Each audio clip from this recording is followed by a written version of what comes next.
నేను ఈ రోజు పార్సల్ ఎందుకు తీసుకున్నానో లాస్ట్ వరకు అయితే స్కిప్ చేయకుండా చూడండి, మీకే అర్థమవుతుంది ఈ వీడియో ఏంటనేది. నా ఫ్రెండ్ గాడు అయితే ఎడార్లో అయితే ఉన్నాడు. వాడు నాకు ఫోన్ చేసి, అరే మామ నాకు ఏమైనా తినేదానికి పార్సల్ పంపించరా అని చెప్పేసరికి నేను ఇంకేం ఆలోచించుకున్నా, ముందు వెనక ఆలోచించుకున్నా, సర్రా నేను హోటల్కి అయితే వెళ్ళిపోయా. 2 రైస్ ప్యాకెట్లు, దాంట్లోకి మళ్ళీ మాకు నంచుకునేదానికి చికెన్ అయితే తీసుకున్నా.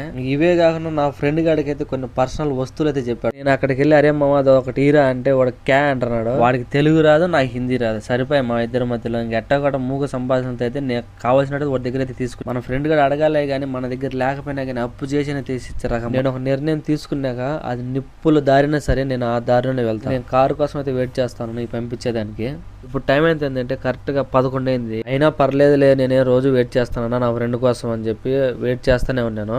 మా ఫ్రెండ్ వాళ్ళ అన్న అయితే కిందకు వచ్చి కాల్ చేశాడు, నేను కిందన రాచిన్నా అని చెప్పి. పొద్దున్న 4కే లేయాలా, 4కే సరేనా.